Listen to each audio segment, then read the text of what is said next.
Hi there, and welcome back to Eggs. This week's special guest is founder of BombTech Golf, Tyler Sullivan. BombTech is an e-commerce store with more than 20 million in online sales. With his experience, he also runs eCom Growers, a company whose mission is to help Shopify owners add 6 to 7 figures to their e-commerce stores through optimizing email systems and ad campaigns, as well as uncovering hidden revenue streams. Joining us today for a conversation about customer experience in e-commerce stores, operating a lean business that drives profit, and so much more. Please join me in welcoming to the show, Tyler Sullivan. Hey, Tyler, how are you? Welcome to the show. Yeah, glad to be here. Thanks for having me. Absolutely. Yeah. Thrilled to do it. So I guess let's kind of start from the beginning. Let's talk a little about who you are, where you're from, and what you do. What do I do? Not much anymore. No, so I'm the founder of BombTech Golf and also co-founder of eCom Growers. BombTech, we kind of was an accidental entrepreneurship moment for me. I started in 2012, was fired from my day job in 2013, and we sell premium golf clubs direct consumer before direct consumer was kind of a thing. You know, we were kind of the first and used Facebook and Instagram ads to scale that up. I think, you know, we do about 10 million a year right now. I work about 4 hours a week on that, really have nothing left to do. So I started another company, eCom Growers, with my first employee at BombTech. And we help other e-com brands that are doing at least $1 million a year with their email. We got about 40 clients. And right now I'm playing lots of golf, a lot of fishing, spend most time with my kids. My wife has kicked me out of the house to go to an office. I'm home too much. But it wasn't always the case. You know, I was working 20 hours a day, 7 days a week. I did that for 4 years, really hustled and grind and did a lot of things wrong. But getting fired was the, I guess, the pressure I needed and kick in the ass to go full time. And then I was able to scale it up and, you know, life's good now, but it wasn't always the case. Well, that's you're quite literally taking the 4-hour work week to heart, and I like that. Well, I just delegated it all out. Now I literally am not allowed to open the computer because I screw shit up. So it's, the only reason I open the computer now is to do podcasts, really. So nice. So can you tell us about the early days of BombTech? Did you start off with your own product, or were you wholesaling other products to begin with? And then I noticed that you have your own product line, and maybe tell us a little bit about the R&D of developing the first driver. Yeah, so when I started, e-com was not a thing really. It was like becoming a thing, but Shopify wasn't even really legit yet. Websites were hard to make. So I was really starting out of pure passion. Like I had no expectations of making a single dollar. I was attempting to compete in the home run derby of golf, World Long Drive. And in doing so, I had all these really odd golf drivers made, like really weird lengths, low lofts, extra stiff shafts. And it was a local club builder that was building for me. And I was just trying to get an advantage and hit it farther. And in doing so, I broke like all the clubs that were built. And I just started assembling my own. You know, and again, I wasn't like manufacturing yet. And it was just all for fun. I didn't think I'd sell any. I was just doing it because I was trying to compete. It was something I enjoyed. And then for some reason, I made a website. And it was like the world's worst website. And I posted up some clubs on there. Didn't sell anything for like 6 months. Didn't really do anything with it. It was just tooling around, you know, just really no vision, just having fun, hitting balls as hard as I could. And then it's like my first epiphany. I was on a boat, not a yacht. It was just this boat we had on Lake Champlain with my wife, and I got an email. And that email was my first sale. And that just blew my mind. I was like, holy shit, I just made money on a boat. I wasn't out of work. I wasn't in front of a computer. And it was really the first epiphany. And I'm very basic. You know, whenever I see traction, I just go that way. And that was the first moment of like, okay, let's do more of that. So I sold a couple more. And then I was drinking beers with a buddy from college, one of my frat brothers. And I'm like, dude, I kind of want to design my own golf club. He's like, well, you're not that smart. And I'm like, well, you're not wrong. It did take me 5 years to graduate. four and a half, and I still lived in the frat house for the extra half year. So I think I am smarter than him because I skied every day and waited tables at night and still lived at college, you know. So I think I actually am the smarter of the two. But so I worked with my local college, UVM, where I barely graduated, with 4 students, and we engineered a driver. And it was, again, like a lot of my success had no timeline and like no expectations. I'm just like, hey, I'm gonna make a driver. I didn't know if I was gonna sell any. And then when we designed one, I said, oh shit, I gotta make it. So I cashed in my 401k. Probably not a smart move at the time. Well, it was smart, but it wasn't seemingly smart at the time. And I made like the tooling and like, I think it was like 50 drivers. And throughout that process for that year of designing it, I was just documenting what I was doing on Facebook. And this is 2012, so this is a different time.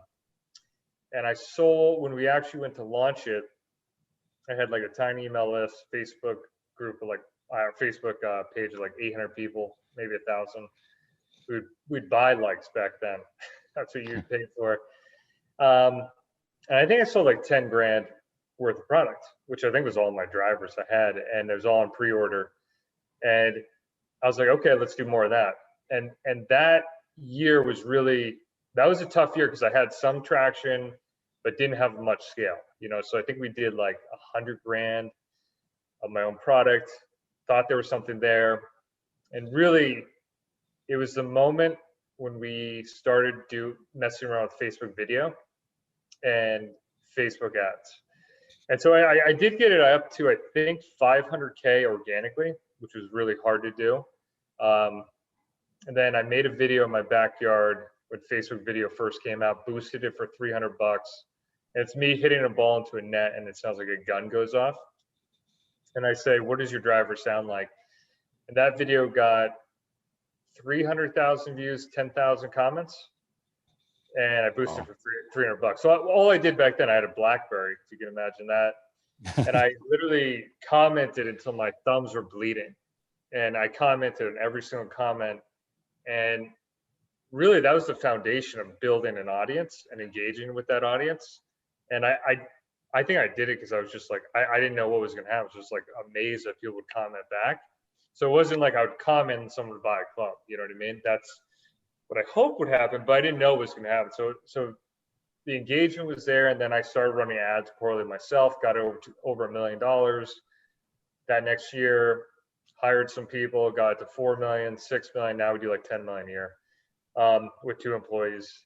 And really, now I work less than ever because I've delegated everything off. But there's a lot of epiphanies in that moment. But really, it was just using Facebook and engaging and actually taking the time to talk to customers. Yeah, I love that. I mean, there's a million things to unpack in there. First thing I wanted to ask though, like prior to starting into like an e-commerce journey, did you have any like relevant work experience doing this? You mentioned before you were working 20 hours a day. I mean, were you working for on an e-commerce platform for some other company or something? No. So like this was totally out of left field, no experience in it. I was in sales, had no experience with e-com at all. Just threw up a website, enjoyed it. And I was working 20 hours a day doing the e-com thing. And really, take a step back, when I went from the 400K to 1.2 million, I was fired from my day job the week before Thanksgiving when I found out my wife was pregnant. Oh, of course. Yeah. That was the pivotal moment that allowed me to work 20 hours a day. And that was probably the hardest year of my life, was because I didn't know what I was doing. Therefore, I was working 20 hours a day to figure it out. 18 hours of that was assembling clubs, shipping clubs, doing the stuff. And then, 2 hours consuming, trying to figure it out. But there's a lot of me doing the wrong stuff that you have to do to get good enough at those things. But yeah, no relevant work experience, just a guy on a mission, I guess. Well, I love that. I think it's inspiring for people who don't have any experience, because I think for a lot of people, the world of e-commerce, especially, building a website on Shopify or whatever, like all these seem like wildly technical things to be doing, right? So, it would make sense. Oh, okay, well, you've been doing this for years, so it wasn't that foreign for you. But I think it's inspiring for people to hear that wasn't the case for you. Actually, you came in and you literally stumbled through it. So I think that's really useful. And it was much harder back then. Like today, it's so much easier to pop up a site. Back then, I had a web designer on retainer with like no sales, because it was that hard to tweak a website in 2012. You couldn't just like make it look good out of the box. So it's a very different time. Today, it's like so much easier, but it's also more competitive. So there's always the grass was greener, but it was technically more difficult to get going back then, but less people were doing it. Sure. The other thing I wanted to pick out of that little bit of information you gave us was the idea of delegation, right? So I think, this is something I struggle with. I think a lot of people struggle with the idea of being able to hand off some stuff or be able to replace yourself, right? And so I wonder, if there's anything you could contribute or anything you might comment on as it pertains to delegation, like when to know is the right time, how to find talent, all these sorts of things, because I think there's possibility for people to delegate when they shouldn't delegate. And then there's also time that they should be delegating. And so, so maybe you can help, give us a little clarity around when's the time to delegate. Yeah, I think it's unique for every person. For me, it was my second child that made me delegate. When I had my daughter, I'd been working a ton. Sales were, north of like 6 million. And I was like, what am I doing in the office every day? And, so I said, hey, I'm really not that smart. I'm going to delegate even my last task and take 6 weeks off. And I took the 6 weeks off and sales went up. And that made me realize, okay, I really am not that important and I have the right people. But it's more of a ego control thing than a timing thing than people realize. And like for me, that was the hardest part, is realizing that people can do it probably better than I could, because you started it, you founded it, you built it, you want to control it. And I think strangling the business is probably, when you do have some level of success, is the hardest part. Like getting to the first million is the first level. Like you get to it, can you get to 1 million on your own? I think anyone, it is possible. Like I got to 1 million with no employees. And then I started delegating customer service, basic stuff that I just couldn't handle anymore. But to get to the next point, you got to start really letting go and only pulling big levers. And I think that's what, again, like you could have told me this stuff back when I was doing it. I would say, screw you, no one can do it like I can. But it was my second kid that was my life event that made me do it, to realize I'm not the guy that needs to be doing the doing, right? And I think that's the hardest thing. And so for me, a lot of days I'm on the other side now, where it's like I get frustrated because I don't even know what's going on day to day, nor should I. And if I do, I screw it up. So it's one of those things where I want to work more some days, and I'm like, I don't have any things to do because it's all delegated to experts in every category. But so like to break down the exact process I use and someone could use, first off, you got to know how to do everything yourself to be proficient enough to hire and fire. Like, so that's the deal. You got to know enough in Facebook ads, shipping, manufacturing, email marketing, customer service, CRO, whatever you're going to hire for, you have to have done it yourself. Once you've done it yourself, you then can delegate. And I think this is where it's a control thing. And if you have a bad experience finding people that suck, then you go back to doing it yourself. So it's this like circle of bullshit where it's like, you then know you need to hand it off, but then you go to do it and then it's a bad experience and you're like, oh, no one can do it, I'll do it myself. And I am definitely have had that happen to me as well. And so what I do now is, if I were to do it all over, I didn't do it in this linear way, but I would just write down every bucket that I work on. So Facebook ads would be, or silo, I call it. Facebook ads, email marketing, 3PL, or shipping, customer service, CRO. So you have your silo, right? And then the easiest way to do it out of the gate is just to make a video of what you're doing already. A Loom video. It can be the worst video you've ever made in your life, just of what you're doing and explaining how you're doing stuff. So I would make this is what I literally did. I would make a video of Facebook ads of me. Hey, I'm making a video about the driver. This is why I'm making it this way. This is what I'm doing. This is what I hope the result is. That's it. And I would just make the videos, and then I could either hand it off to someone or try to find someone better. And so my philosophy has been document each silo, but then try to find someone better. So you have like your method of doing shit and then try to find someone that can do it better. So a good example of this is I fired my best ad guy because I lost touch of what was working. And it took me 12 months to find someone better. And I had to learn Facebook ads myself for a whole year. And I hired and fired 12 agencies in that time. And that was probably the most painful marketing year because we already had the machine running and we took a step back because I messed up from a hiring and firing standpoint because I didn't know enough. So Can you maybe go ahead. Can you maybe break down what they were doing wrong and what you did differently and figured out over that year? Because obviously it didn't work and you tweaked a few things and it started working again. And that's maybe one of those eggs that stand out to. Yeah, I mean, it was pretty simple. It was the copy and creative are the levers. You know, they were, you know, the guy I had before had great copy, great creative, knew how to run ads. And I fired him because I thought we were doing bad, even though it was January, it's an off-season month, and we had like a 7x return ad spend, which is sick.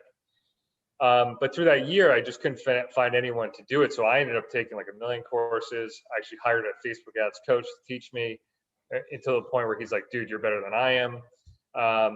And I just learned how to write copy, and I made videos and photos just myself that got engagement and then drove conversions. But to vetting, so I took that whole process. It was super painful. Had to buy this massive laptop screen and stuff, like 2 of them, so I could do ads myself. I was like, dude, I don't want to be doing this shit. So that was like I took a step back to take a step forward here, and so now I vet anyone with a 1-hour screen share. So like for my ad guys, like, dude, I hired and fired all these people. It was a nightmare. I ended up running myself. I'm like, I can't do this forever if we're gonna scale. You know, we need a better guy. So my method is once you have those silos, you document your basic process and then you vet someone better, right? So it's silo, document, vet. And so from there, I will invite anyone who thinks they can beat me in any category. Not that I'm a guru, I'm good or whatever, but like Facebook ads, I was like, dude, I was running like a 3.5x. I know people can do better than I could. So I invite them to a screen share. I'd pay them like whatever their hourly rate is. I don't care if it's whatever the number was, I would pay them 1 hour and I'd invite them to do a head-to-head ad campaign build. You do your tactics, tricks, creative, whatever the hell you want. You show me though, here's the key. You build it, but it's side by side. So my goal was 2-part. I would learn from them if they had anything to teach me. And then if they beat me, I would hire them. And so I went through all the agencies for the whole year. And then I just slammed through these screen shares until I found the last guy who was like, dude, you suck. Is pretty much what he said. He's like, I'm going to do this, this, and this. And I'm going to beat you. And then he did this, this, and this, and did beat me. And he's been my ad guy for 3.5 years. So really it's any category, as long as I know the category, document, and then that's what I do. I do a screen share, and they say, you know, if they're like, hey, we don't do that, I'm like, okay, you don't want the business, but at least teaches me and allows me to fast track to find an agency, an expert, or whatever. And now I've got an email agency, a CRO agency, an SEO agency, all these different categories that are all outsourced, so that I don't have to manage people and deal with day-to-day shit, you know? Do you outsource your customer service as well? Nope. So that's my only in-house. They have full health insurance paid for, 401k. They work remote here in Vermont. So my only 2 employees are customer service, and for customer service, everyone's like, yo, overseas, $2 an hour. My guy's got full health benefits. Because that's like, as a golfer, you need to talk to golfers, right? And yeah. I feel like for me, that's one of the biggest investments I can make is in those guys. I will say we do have after-hour support that is overseas, and that's more of a speed thing. So it's like 2 a.m. I'm not going to have a guy to stay up all night locally to do 2 replies, you know? So it's one of those things where it's just like, hey, thanks so much for your reply. I'll send this to our manager, Mike, to hit you on Monday. And that's just more of a automated, like, per ticket thing I do to help those guys out. So Monday morning, they're not completely screwed from the weekend. So it's a kind of a balance. That's an agency does that, but majority of like things that need real attention are my in-house guys. So it's a hybrid, I guess. Okay. So what kind of roles then do you hire for? I guess the disconnect or the bit that I'm trying to solve in my mind is, from where you're able to step out and somebody's able to basically run the operations, right? I get the version where order gets submitted, it goes to warehouse for fulfillment, like that kind of stuff. But do you have did you outsource an office manager or somebody that's sort of handling, I guess, standing there instead of you? I have a VA through Belay, which is a U.S. source like VA company. I've had a lot of bad direct hiring experiences, so I tend to lean towards outsourcing. Even though she's paid, she's very expensive. She works, I think it's 15 hours a week for me, and she deals with all the operations. She essentially has a Monday board with all the different silos, like accounting, operations, shipping, fulfillment, CRO, like whatever needs approvals. And really what I've done is I've streamlined everything into a Monday board of like all the agencies, CRO, email, this, and then all it is distilled down to approvals, where I go in and make approvals once a week that take me 7 minutes. It's like CRO test approved, email to go approved, and it's like the whole month. TV ad approved, like content. So, and then like all the operations and execution of that is my VA. And she's amazing. But yeah, like it's pretty weird because I have tried to hire people and I at one point had like 6 in-house guys, an office locally, an indoor hitting bay, and sales were the worst. So I tend to work with one VA that's like, is an expert at being a VA and doing just task, and her skill set is what I call FIO, which is figure it out. She's truly an expert at that, and I've had a hard time hiring internally where I don't have to train, and they just don't get it. Whereas VAs are used to working remote, used to solving problems, and she'll just like make a Monday board, which is just I don't know what you call it, software to help track. So just make it. Yeah, and she'll just like, okay, here's a problem, here's my solution, this is what we're gonna do. Are you cool? And I'm like, great. So like she'd gone through all of her customs paperwork. She's like, hey, there's a discrepancy of $9.13. I've already taken care of it. Versus me hand holding and teaching someone to do that. It's kind of a unique thing, and I thought I could never hand it off, but she kills it. So one of the things that say I want to go and start a Shopify store and a sales platform, you have to have a product to begin with. And you obviously have a passion in golf, and you were able to develop your own drivers. The R&D process of coming up with, this is the club. We kind of went over it with, you had the students at the college kind of design it. The manufacturing process and getting the product made and shipped and delivered, that's a lot of work. And getting that kind of figured out and honed in had to be kind of a lot of trial and error to begin with, and finding your good manufacturer to go with. Can you maybe talk about that initial process of developing the first clubs, getting the first batch done? Were there any issues with them? And then, finding the good company to actually manufacture it for you. Are you doing it overseas? Do you do direct ship? Do you have a back, like 1,000 clubs in warehouse sitting somewhere that you just ship out yourself? Can you maybe break that down? 100,000 clubs in warehouse. It's painful. I mean, to be honest, that is probably the hardest thing, so for me, it was pure passion. I was making it to make it regardless of selling it, which seems insane. And I think that's where, like, I was going to start a ski brand because I love to ski, and a fishing brand because I love to fish. So it's like, but I didn't want to ruin those sports for me. Right. It does turn into work, man. So I was like, I love to ski. I don't want. So I have a garage, or not garage, a storage unit of like 100 pairs of skis that I never brought to market that I've tested. But I did the same thing with golf clubs. We just tested a bunch of different designs, different shafts, different grips. Had them made. Trial and error. There's a lot of stuff that never makes it to market. Finding my manufacturer was super difficult. Had to pay someone for an intro. I think that's the hardest part, and there's two things. Number one, making a product that has product market fit. and then having a story and marketing to sell that product. Because there's definitely designers, engineers out there, and tinkerers that have great product that they never sell a single unit. So I think for me, it's like, it was a lot of like just luck and time and effort. You know, it's like all those kind of all happy. If you have time and effort, you have luck. But designing something is hard. You know what I mean? Like I was trying to do it with my wife for her business, and it's like, I actually was like, I don't know if I can help you. It's taken me so long to do it on my own, and I wasn't passionate about what she was doing. I was struggling. So I think you got to really have a reason. If you want to just make money online, you're screwed out of it. You're screwed. It's already too late. You're not going to make it, because like once a trend hits, the trend's already passed. It's like, hey, let me go make face masks. Let me go make women's leggings because they're hot. You know what I mean? So like I was selling golf clubs when it wasn't trending up. Golf has been trending down for 25 years. Now golf's hot. Go try to make golf club right now. 2 years out, you know, to make a product. So it's.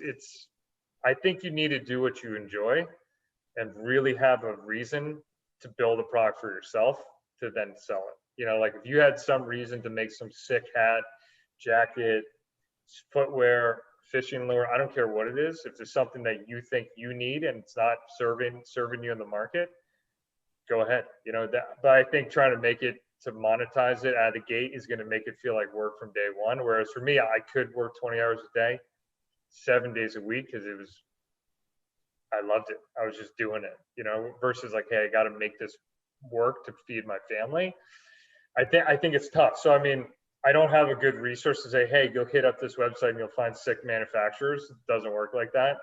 And we've had some stuff made in the US. We have our stuff now made overseas because that's the best. We're location doesn't matter. I go to the best place in the world to get it made, no matter where it is.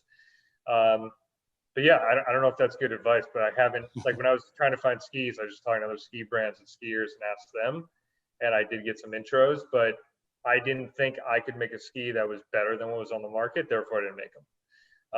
So that's why I've got a whole storage unit of skis that I don't ski on. And I support my buddy who has a ski brand and have his skis, but I didn't think I could outperform that. Therefore, I didn't make it. Yeah, I like that. Do you, I mean, I guess then if you were to put on your hat of sort of advisor to other e-com companies, would you say that, I mean, obviously maybe it's not the quickest start, but I mean, would you advise people to choose products you're passionate about and actually go the manufacturing route? Or if you were trying to advise somebody on how to make their e-commerce company boom, you know, maybe uncover some of these hidden, you know, revenue streams, would it be to, you know, maybe go the wholesale route, you know, pick a product that exists and maybe white label it or something versus going down the manufacturing route? I don't know if I have a suggestion on that, to be honest. Like all the brands we work with on the agency side already have product market fit, already doing 2 million plus, and we just hone in email.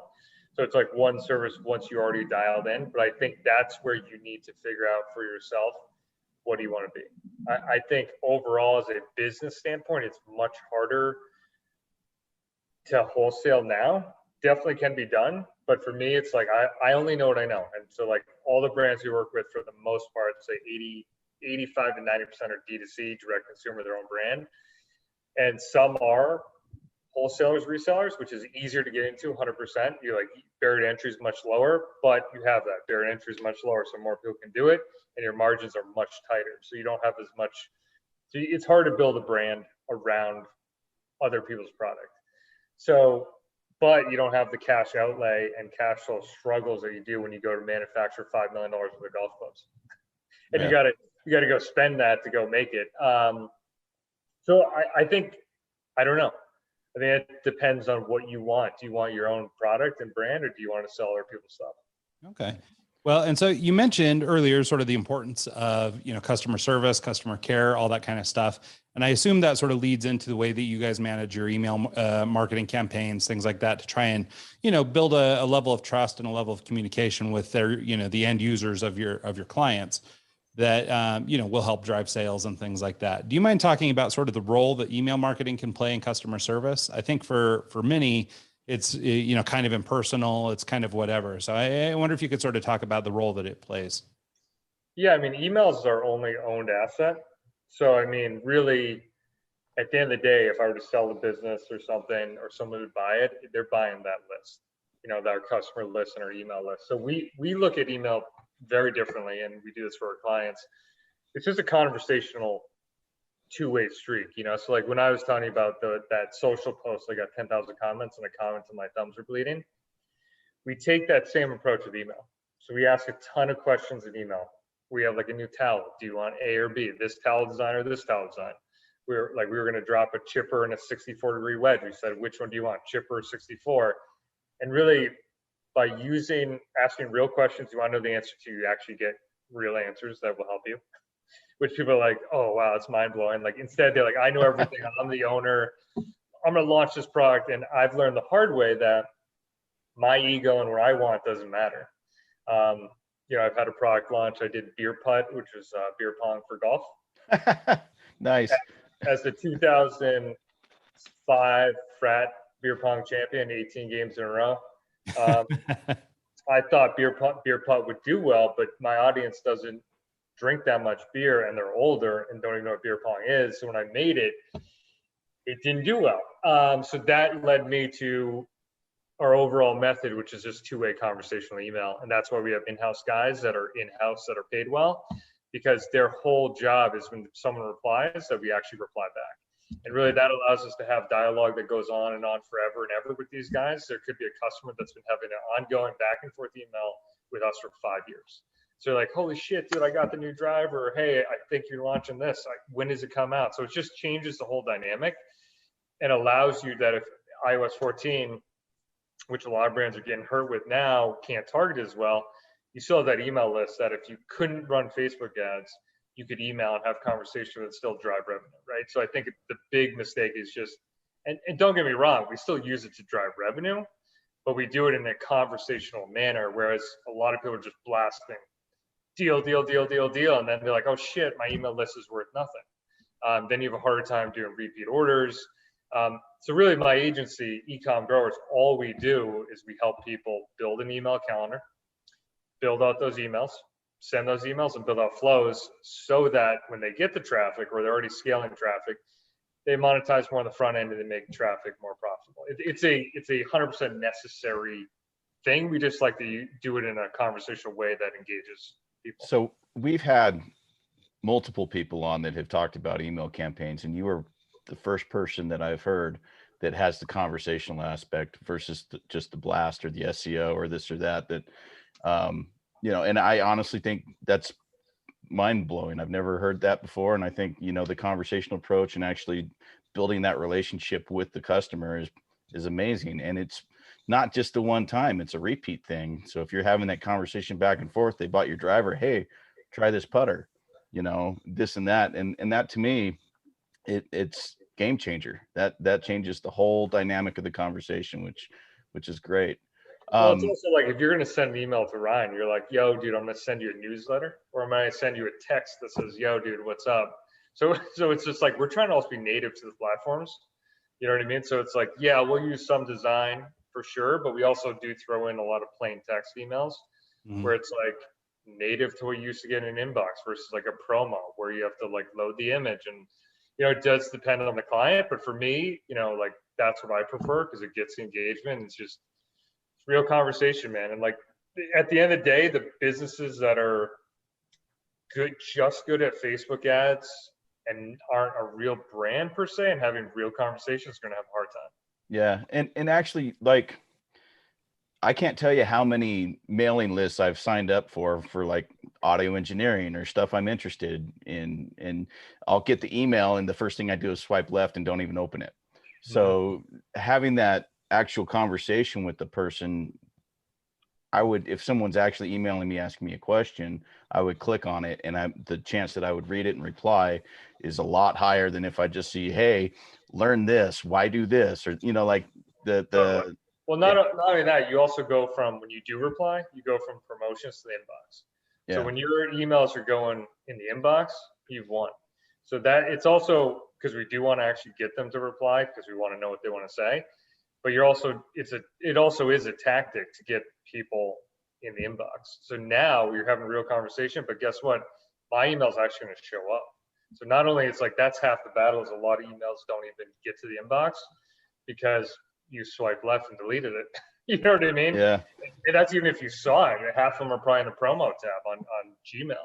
So it's kind of what we did from a core anyways, but it also does work as a tactic, So one thing that I want to point out as well is on your website, if you go to your golf club website, you have a pop-up that's a spinner that like enter your email address and you get 10% off, or you get this or whatever. And that is another unique approach for gathering the email in the first place.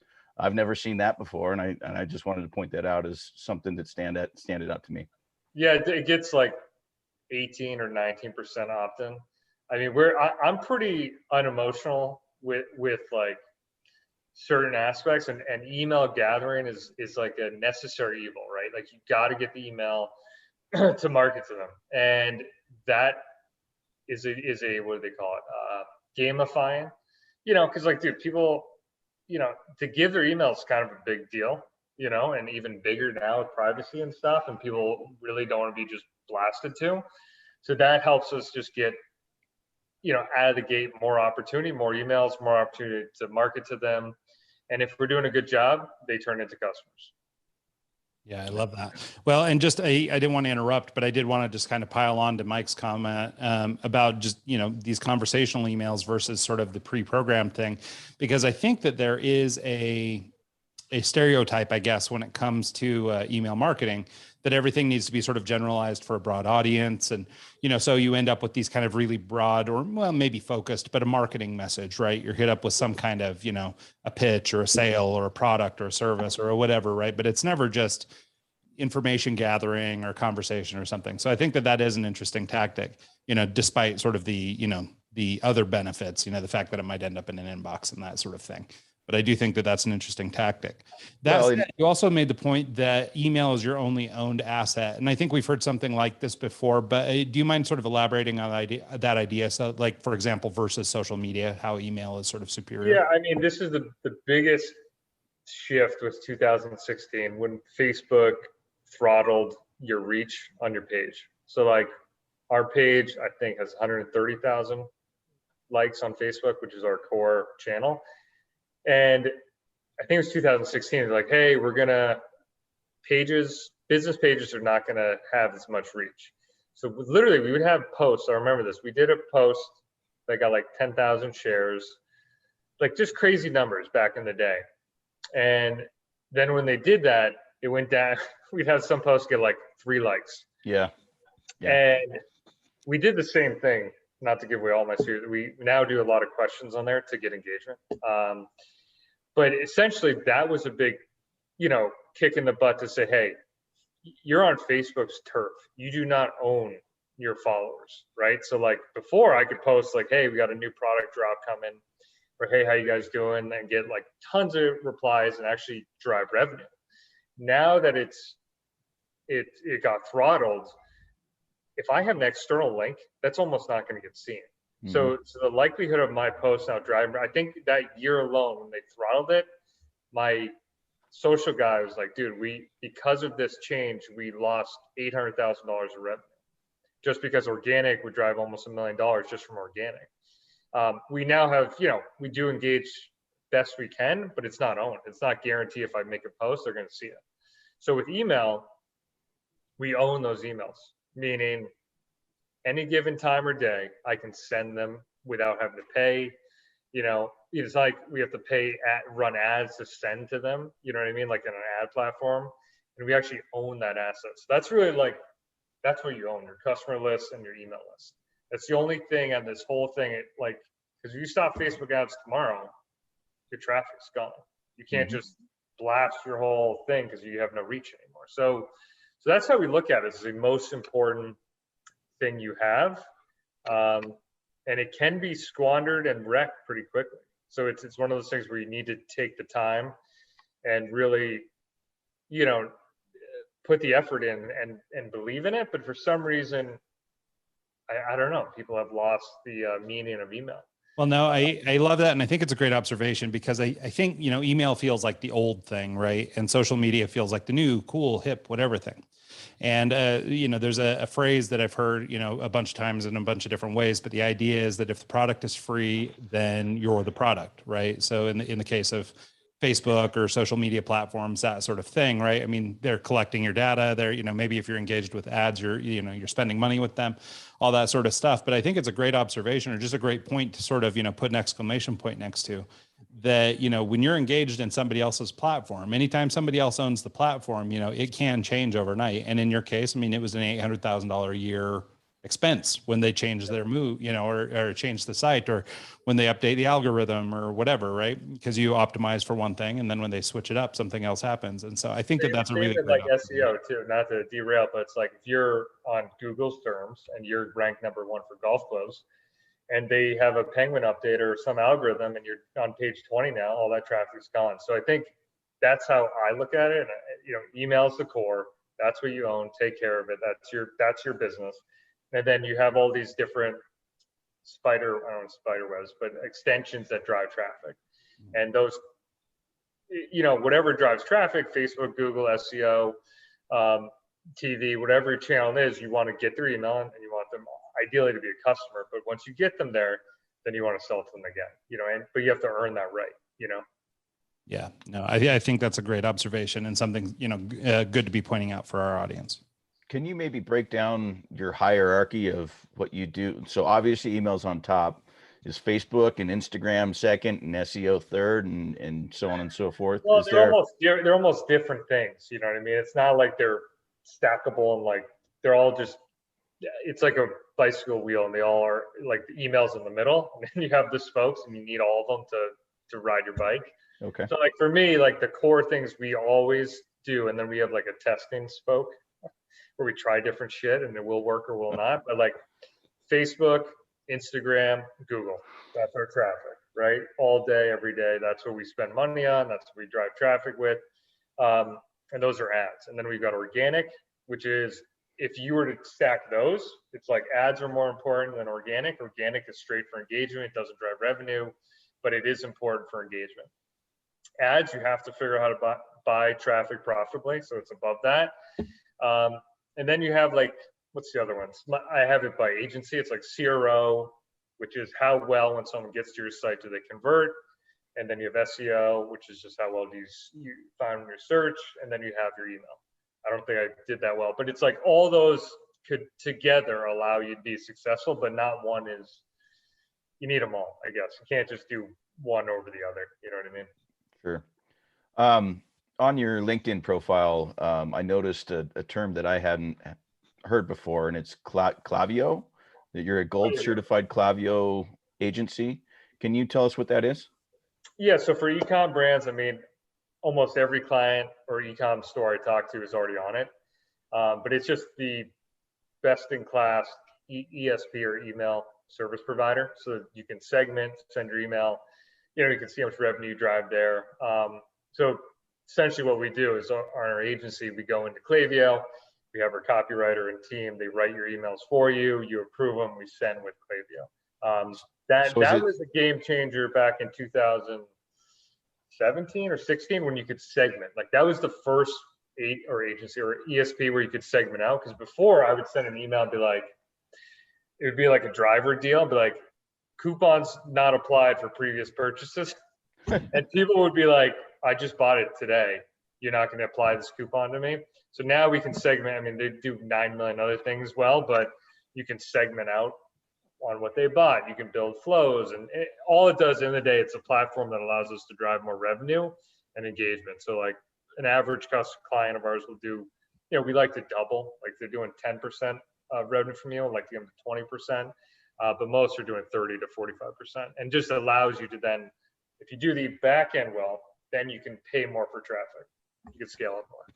Okay, so it's essentially like a MailChimp on steroids. Yeah, exactly. A lot of the other email platforms are trying to now come out with features, but they're the first like e-com specific, best in class. I mean, every e-com brand that's over $1 million for the most part is using it. Nice.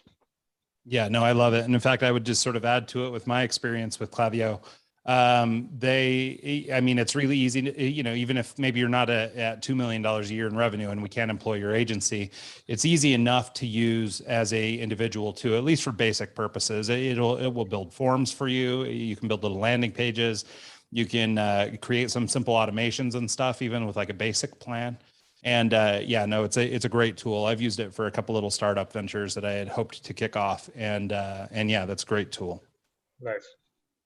So cool. Well, so as we're sort of winding down here, kind of getting to the end of things, do you have any sort of, I guess, parting shots? Let's say we've got a little e-commerce store. We don't know yet that we need you. Maybe we don't have quite enough revenue to really engage with an organization like yours, but maybe we're getting up there. Do you have any pointers, anything you might be willing to share that would help sort of, I guess, nudge an e-commerce company along the way a little bit?